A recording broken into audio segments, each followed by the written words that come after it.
Pertama, saya ingin menyampaikan kata puasa. Puasa itu kata kerjanya soma ya. Nah, kosa katanya ada dua. Siam dan saum. Siam atau saum. Tapi bahasa Arab itu begitu beda hurufnya, beda katanya, pasti maknanya pun ada beda. Ada tekanan yang beda.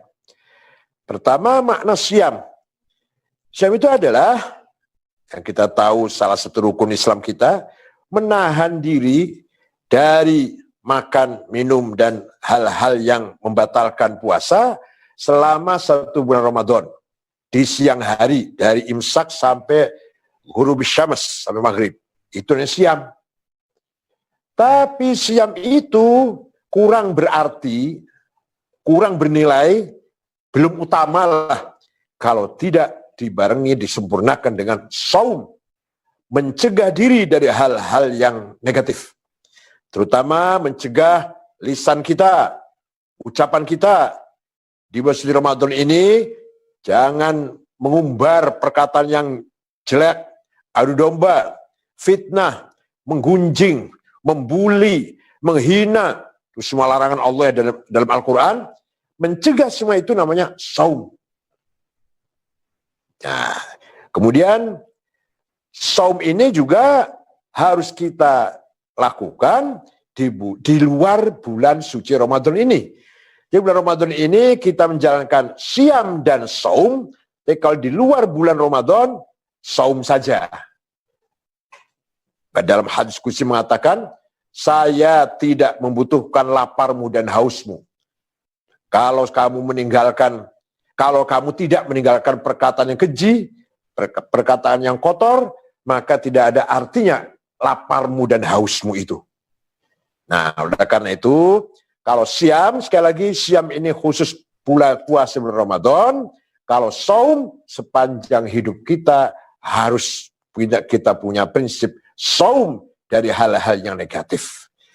Dalam Al-Quran juga ada cerita ketika Sayyidah Maryam melahirkan Sayyidina Isa tanpa bapak, tanpa ayah. Ketika menggendong bayi masuk kembali ke kampungnya, mereka bertanya, mereka menggunjing, apa ini yang kamu lakukan ini? Dia menjawab, inni nazartu lirrahmani sauma. Saya nazar saum. Artinya apa? Saya tidak akan menjawab pertanyaanmu. Biar bayi ini sendiri yang akan menjawab. Biar ini yang akan jawab nih. Anak kecil ini, si bayi ini.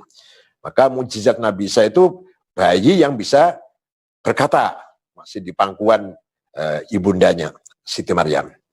Nah, dengan demikian kesimpulannya, puasa adalah merupakan tarbiyah ilahiyah, pendidikan penggemblengan dari Allah yang sangat efektif kepada seluruh umat Islam agar mempunyai karakter yang terpuji, akhlakul karimah. Maka sering saya katakan, laisal Islam aqidatan wa syari'atan faqat wa innamal Islam dinul ilma thaqafah, dinul adab wal hadarah, dinul tamaddun wal insaniyah. Islam bukan hanya teologi dan ritual ibadat saja, tapi Islam agama intelektual, agama peradaban, kebudayaan, kemajuan, akhlakul karimah, puncaknya adalah kemanusiaan. Maka percuma kalau ada orang di antara kita, misalkan, menjalankan ibadah benar, rajin sholat, puasa, zakat, haji, umroh, akidah kita pun benar, tauhid, tapi akhlaknya jelek, tidak ada rasa kemanusiaan, tidak ada rasa saling tolong-menolong, santun, ramah dengan teman, mulutnya kotor, suka menghina, suka membuli, suka memfitnah, adu domba, namimah, ghibah, hasad, percuma itu teologi dan ibadahnya. Nol, tidak ada artinya iman dan Islamnya kalau tanpa dibarengi dengan akhlakul karimah. Nabi Muhammad sendiri dipuji oleh Allah, wa innaka la'ala khuluqin azim. Sungguh engkau Muhammad orang berakhlak mulia. Dalam ayat lain dikatakan, wabil mu'minina ra'ufur rahim. Muhammad mempunyai sifat sangat santun, sayang kepada semua orang mukmin. Ayat lain mengatakan, ketika Fathu Makkah tahun 8 Hijriah bulan Ramadan, Nabi Muhammad masuk kota Makkah, dengan penuh kemenangan. Semua orang Mekah yang tadinya menghina, menyakiti, mencaci maki, bahkan membunuh beberapa sahabat Nabi Muhammad dimaafkan. Tidak ada balas dendam. Al-yaum yaumul marhamah. Hari ini hari nyambung kembali silaturahim. Karena seluruh kota Mekah itu famili semua dengan Muhammad. Semua satu suku Quraisy. Maka mereka berbondong-bondong menemui Nabi Muhammad dengan mengatakan, bi abi wa ummi antal karim ibnil karim ibnil karim.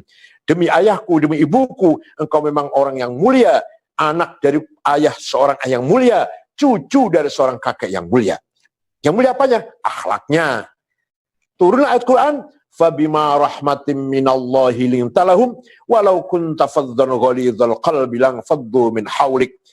Karena perangaimu yang santun, akhlakmu yang mulia, ramah, pemaaf, maka mereka berbondong-bondong masuk Islam Muhammad. Walau kunta faddan ghalidhal qalbi, seandainya kamu congkak, sombong karena kamu menang masuk kota Makkah, balas dendamlah, sombong, kasar, dan faddu min haulik, niscaya masyarakat Mekah lari meninggalkan kamu Muhammad. Ini pujian Allah kepada Muhammad. Apa yang dipuji? Akhlaknya, karakternya. Bukan agama, teologi dan syariatnya, bukan.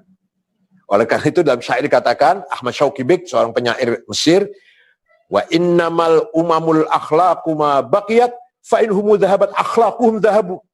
Martabat bangsa itu tergantung akhlaknya. Akhlaknya baik, martabatnya tinggi, akhlaknya hancur, martabatnya hancur. Enggak dihargai orang.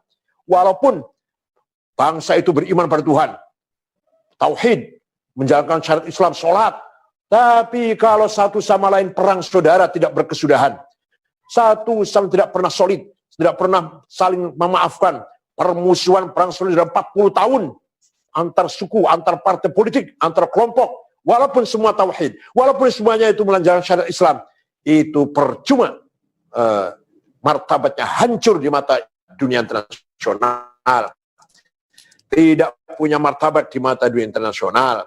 Oleh karena itu, syair ini mengatakan wa innamal umamul akhlaqu, bukan wa innamal umamul adyanu, bukan martabat bangsa itu agamanya, tauhidnya, bukan, akhlaknya.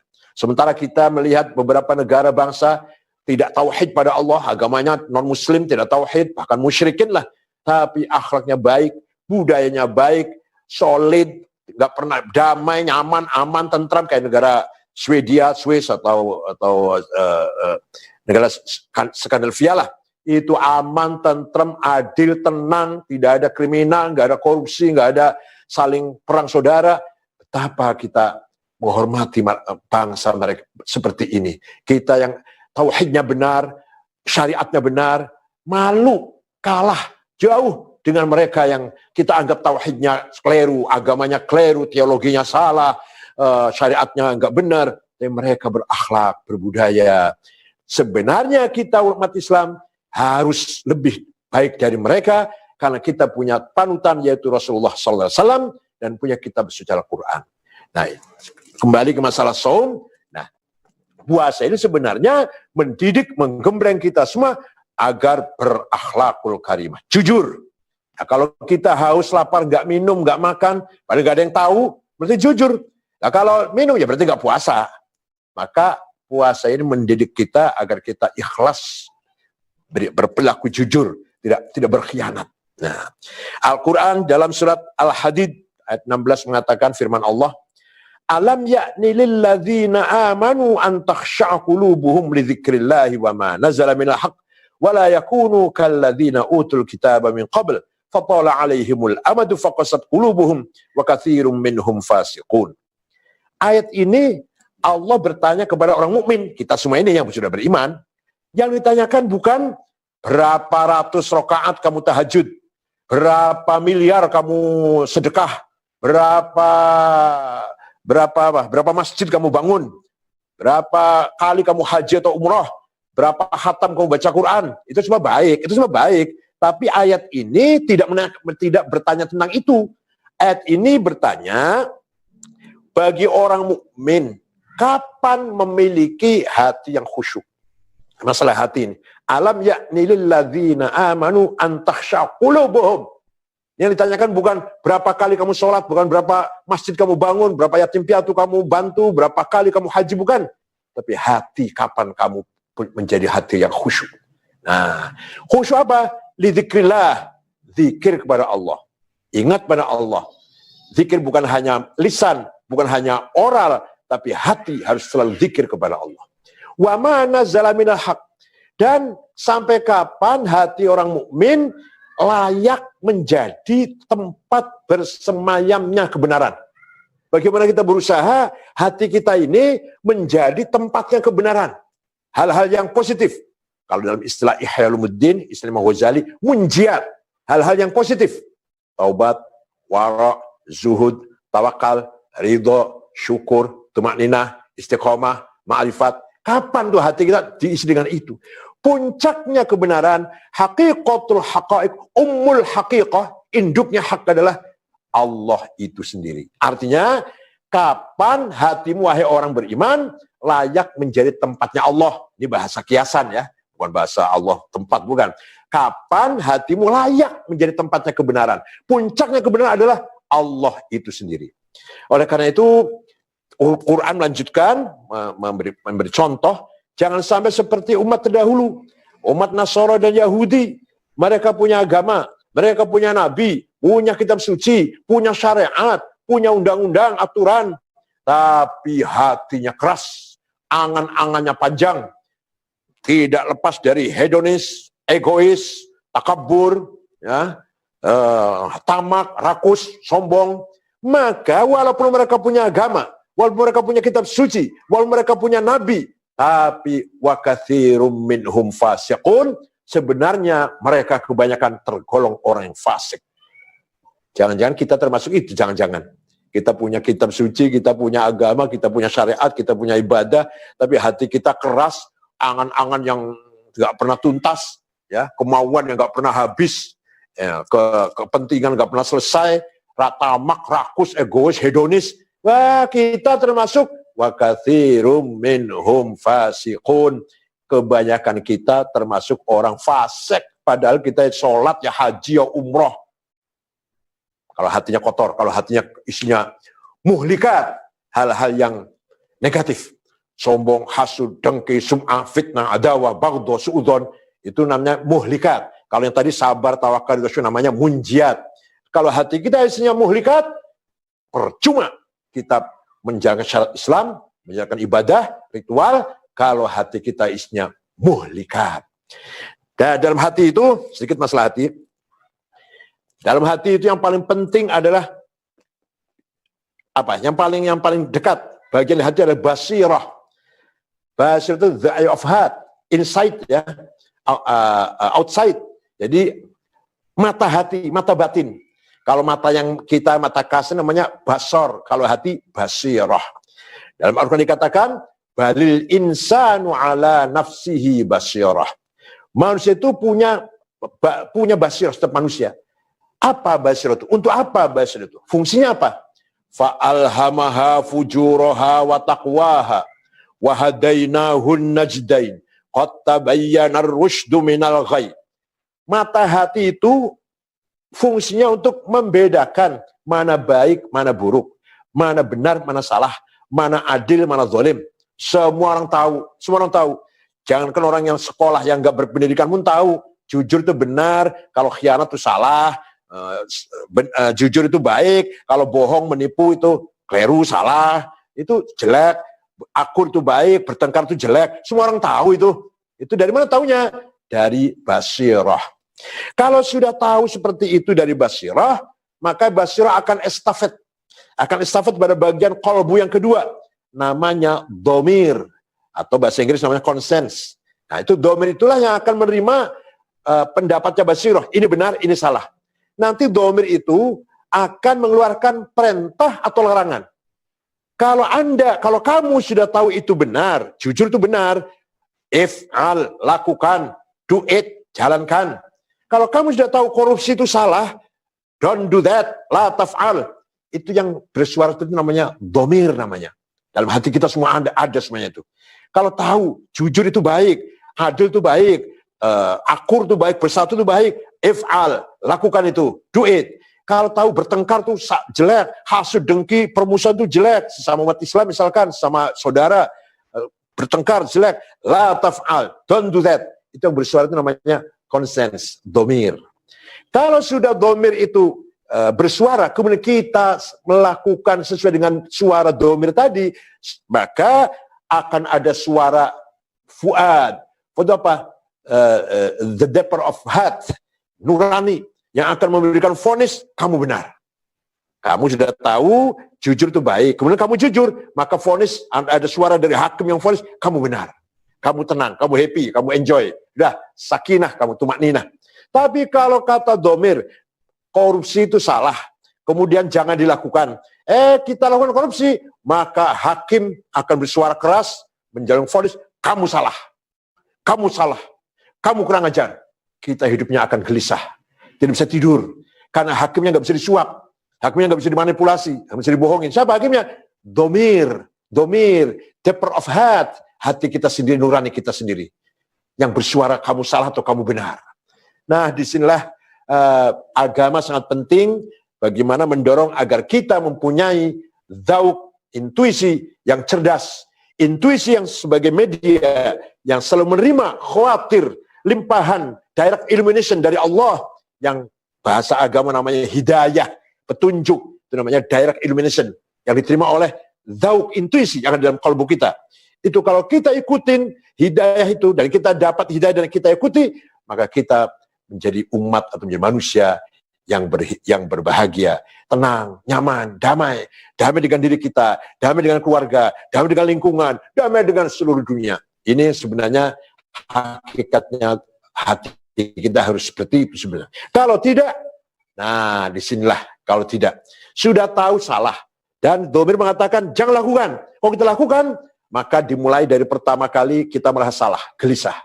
Lama-lama sudah terbiasa, maka akan kebalik-balik.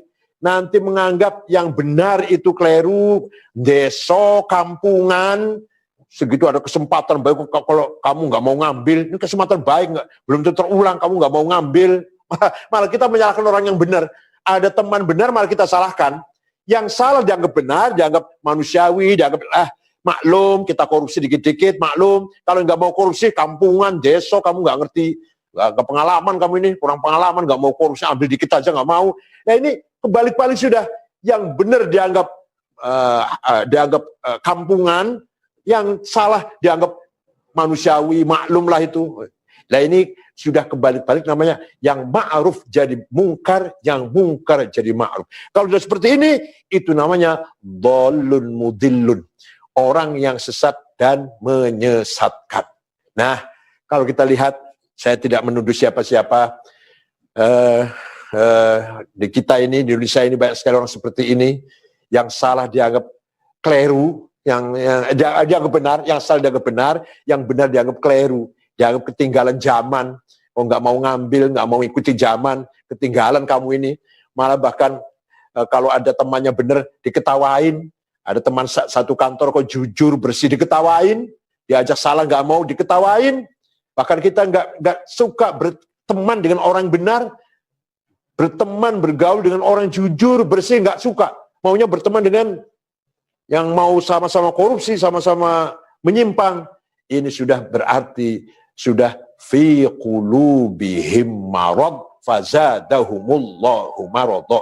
Artinya ada penyakit, setiap hari malah tambah penyakitnya. Khatamallahu ala qulubihim, jadi nanti hatinya bisa tertutup dari hal-hal yang benar, hal-hal yang hak. Sekali lagi, Ramadan merupakan pendidikan yang sangat efektif agar kita menggugah hati kita, mempertajam zauk, intuisi kita, agar siap untuk menerima hidayah. Apa hidayah itu? Khawatir ilahiyah, limpahan direct illumination from Allah. Itu artinya secara umum namanya hidayah, tapi yang paling penting sebenarnya kalau mau kita fokus betul, itu namanya ilham. Ilham bisa kita katakan menjadi kashful ghaib, terbukanya, tersingkapnya hijab. Kita tingkatkan lagi, nanti ujung-ujungnya ma'rifatullah, ma'rifat kepada Allah. Ini dimulai dari latihan puasa sebagai latihan akan mencapai puncaknya ma'rifat kepada Allah. Nah, di antara orang yang hatinya zikir kepada Allah, sifatnya tenang. tidak kagetan, tidak gugup, tidak panik menghadapi apapun. Kenapa? Karena kita punya keyakinan kullun min indillah. Ada corona, kita tenang, nggak panik, nggak gugup, nggak berlebihan rasa takut. Kenapa? Kita yakin datang dari Allah, maka yang bisa mengatasi pun Allah, itu Allah sendiri. Kita serahkan semuanya by design dari Allah. Semua yang terjadi di dunia ini tidak lepas dari kehendak Allah, masyiatihi wa qadaihi wa iradatihi. Semua dari takdir Allah semua yang terjadi ini. Nah, tapi kita pun harus berpegang dengan ikhtiar, upaya. Kita disiplin, kebersihan, kita jaga imun kita jaga kesehatan, cuci tangan, melakukan jarak dengan satu sama lain, meninggalkan kerumunan massa yang banyak, dan mereka ikhtiar. Ikhtiar itu sendiri perintah Allah. Ikhtiar juga perintah Allah. Tapi tawakal di hati juga, itulah kelebihan iman seorang yang beriman. Jadi, di samping kita ikhtiar, kita berusaha, kita hati-hati, kita menjaga jarak, jangan berkumpul orang banyak, kita hatinya tetap percaya kepada Allah. Ini tandanya orang yang sudah memiliki halawatul iman, indahnya iman. Kita yakin Allah akan menghilangkan penyakit ini. Nanti kita yakin Allah pun akan menunjukkan kepada para cendekiawan, para peneliti, akan menemukan vaksinnya, akan menemukan obatnya. Ini termasuk alamal insana ma lam ya'lam.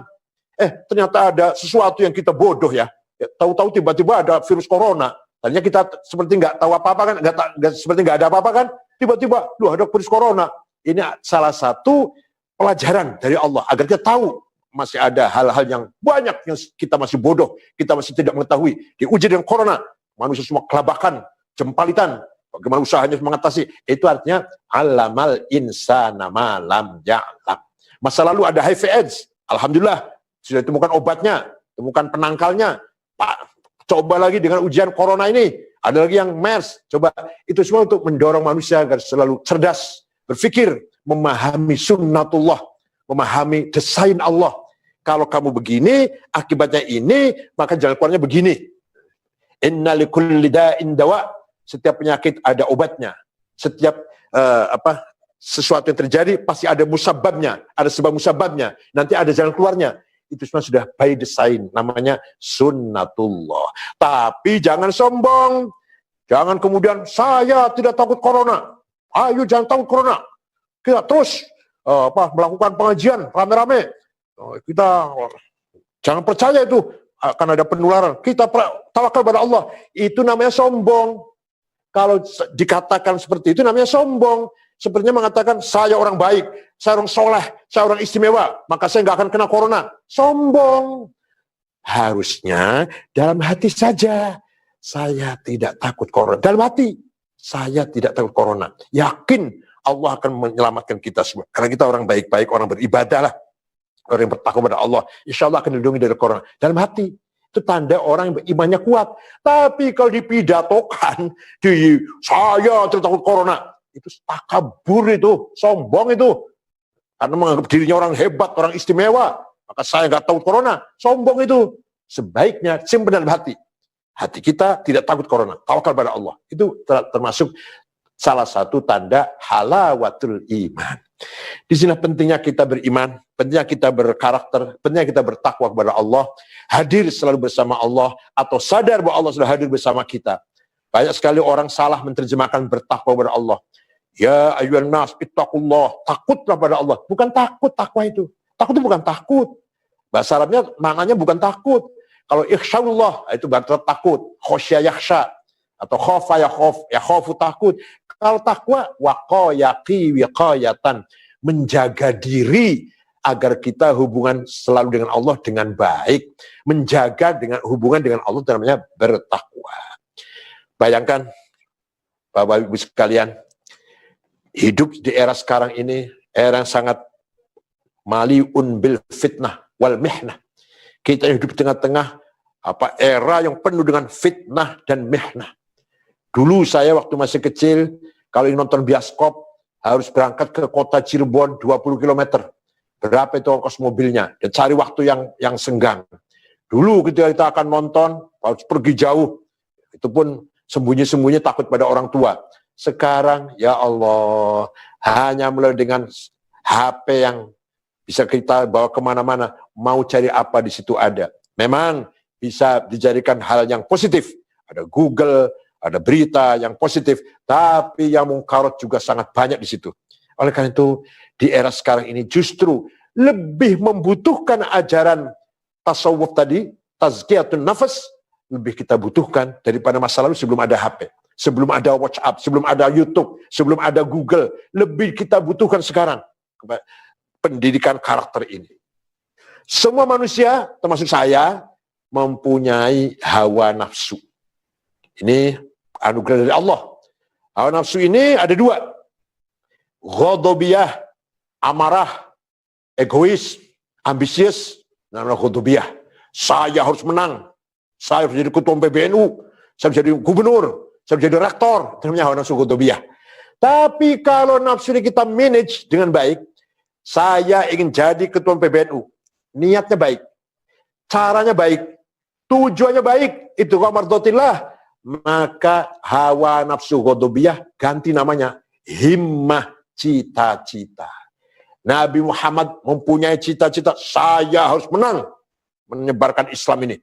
Begitu pula Khulafaur Rasyidun, begitu pula Wali 9, begitu pula Kiai Hasyim Asy'ari pendiri NU, saya harus berhasil, harus menang. Itu himmah. Niatnya baik, caranya baik, tujuannya baik. Tapi datang dari memang namanya nafsu ghadabiyah. Tapi kalau dengan saya harus menang dengan cara apapun, saya harus berkuasa, harus dengan cara apapun, itu namanya nafsu ghadabiyah itu. Kalau dengan cara yang baik, tujuan baik, niat baik, namanya himmah. Muhammadun qaimun lillahi dhu himami, Muhammadun tayyibul akhlaqi wasyiyami. Muhammad itu himmahnya besar, orang himmahnya besar, tidak mau kalah. Wallahi law wad'u syamsa fi yamini wal qamara fi yasari ala an atruka hadzal amr ma taraktu hatta ahlika dunah. Demi Allah, seandainya orang Quraisy meletakkan matahari tangan kananku, rembulan tangan kiriku, agar saya berhenti dakwah, saya tidak akan berhenti. Saya harus menang. Gitu. Itu namanya himmahnya besar namanya. Lahir dari nafsu ghadabiyah, tapi yang sudah dimanage menjadi himmah. Nah, kalau nafsu syahwatiyah, saya harus kaya, saya harus banyak duit, harta melimpah, berlimpah, harus nyaman, mewah hidupnya. Namanya nafsu syahwatiyah, hedonis lah. Tapi kalau kita manage, niatnya baik, saya harus kaya, niat yang baik, cara cari kekayaannya baik, tujuannya baik, maka nafsu syahwatiyah ganti namanya azimah, bukan lagi tamak rakus, namanya azimah. Sahabat Utsman kaya raya, pernah mensodakohkan logistik yang baru datang dari Syam, dagangannya itu sebanyak 700 onta disedekahkan semuanya. Sa'ad bin Abi Waqqas kaya raya, pernah mau wakaf semua hartanya, oleh Nabi dilarang sepertiga saja, karena sepertiga hartamu itu banyak. Kalau sepertiga harta kita kan paling 3 juta paling. Nah, kalau sepertiga hartanya Sa'ad bin Abi Waqqas banyak. Syekh Abdul Qadir Jilani kaya, waliullah dari Baghdad itu suatu ketika ziarah ke Mesir, ziarah kepada Imam Syafi'i di Kairo sana, di Fustat namanya. Melihat kanan kirinya masyarakat miskin, Syekh Abdul Qadir Jilani beli tanah 10 hektar. Sampai sekarang sekarang tempat rusun orang fakir miskin di situ, masih ada tulisan besar, Auqaf Syekh Abdul Qadir Jilani. Ya, Syekh Abdul Qadir Jilani waliullah, kaya, dermawan. Demikian pula Syekh Abil Hasan Asy-Syadzili yang punya Hizb Nasr, Hizb Bahar itu juga kaya itu. Rumahnya baik, pakaiannya baik, kendaraannya kereta ditarik 2 kuda, pembantunya 16 orang pembantunya itu, minyak wanginya harum. Itu seorang ulama, waliullah besar, wali besar, tapi penampilannya keren. Apa? Karena untuk menjaga martabatnya. Tapi dihasilkan dengan benar, dihasilkan dengan baik. Itu namanya azimah. Maka martabatnya kita orang Islam, terutama orang NU terutama, tergantung himmah dan azimahnya. Ala qadri ahlil azmi ta'til azaimu wa ta'ti ala qadril kiramil makarimu. Kemuliaan, makarim, kemuliaan, harga diri, harga umat, harga NU ini tergantung azimahnya. Azimah kita besar, insya Allah kita akan dihormati orang lain. Saya harus kaya, tapi niatnya baik, caranya baik, tujuannya baik. Saya jadi konglomerat. Quran mengatakan, walaqad katabna fi zaburi annal ardu yarithuha ibadiyas salihun. Bumi ini dengan seluruh kekayaannya, ada emas, ada berlian, batu bara, fosfat, apalagi mining, gas, oil, sebenarnya sudah saya siapkan untuk siapa? Ibadiyas solihun, untuk hamba-hambaku yang soleh. Jadi kita orang solehnya harus kaya sebenarnya. Kita yang mewarisi kekayaan alam ini. Kita yang sebenarnya harus kaya jadi konglomerat. Bukan mereka sebenarnya. Quran mengatakan demikian. Yaitu ibadiyas solihun. Yang berhak mewarisi, menikmati kekayaan alam ini, hamba-hambaku yang soleh. Nah, tapi apa? Karena kita kurang azimah. Nah ini, karena kita kurang azimah, maka kita nasibnya seperti sekarang ini. Yang kaya malah orang lain. Yang tidak sesuai dengan Al-Quran lah, orang lain. Kita nggak usah sebut kelompok mana. Udah, bukan kita yang kaya. Kenapa? Kita tidak punya azimah. Itu benar kalau yang menang orang lain, kita selalu kalahan. Yang menang orang lain, kita tidak punya himmah. Kita kurang besar himmahnya, kita kalah. Kita tidak besar azimahnya, kita miskin. Maka himmah dan azimah harus kita bangun sesuai dengan aturan yang ada. Kalau nafsu ghadabiyah menjadi himmah, nafsu syahwatnya menjadi azimah, maka nafsu ganti namanya nafsu mutmainnah. Nafsu yang happy, enjoy, tumakninah. Sekali sewaktu-waktu dipanggil oleh Allah, silahkan, siap, sudah siap. Sekali sewaktu-waktu sekonyong-konyong tiba-tiba, ya ayyatuhan nafsul mutmainnah irji'i ila rabbiki radiyatan mardiyah. Wahai nafsu yang mutmainnah, kembalilah kepada Allah, kembali kepada aku sini, masuk dalam hamba-Mu yang soleh, masuk dalam surgaku. Kita sudah siap itu semuanya. Karena itu nafsu kita sudah menjadi mutmainnah. Tidak lagi ghadabiyah, tidak lagi syahwatiyah, tapi sudah menjadi mutmainnah yang mendapatkan ridho Allah. Radiyallahu anhum wa radu anhu. Kita meridhoi Allah, Allah pun meridhoi kita, kita pun mendapatkan sesuai dengan kehendak Allah.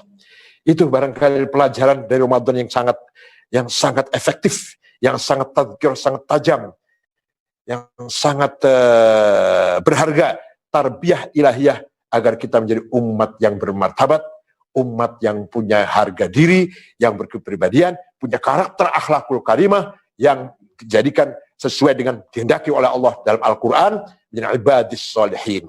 Syukran, sampai di sini saja, mudah-mudahan ada manfaatnya. Wa dumtum fil khair barakati wa najah. Mudah-mudahan Anda sekalian mendapatkan kesuksesan dan keberkahan. Wa ya'khudh bi'aidikum nafis salah wal khair. Dan Allah selalu memberikan petunjuk, mengambil tangan Anda semuanya ke jalan yang benar. Wahfadkum min ahad wal afat wal amrad wal asqam wal balaya wal mihal wal fitan. Dan Allah menjaga Anda sekalian dari segala penyakit, taun, wabah, corona, dan segala fitnah dan mihnah.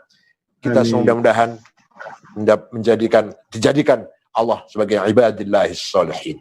Wallahul mahfiq wa tariq. Wassalamualaikum warahmatullahi wabarakatuh.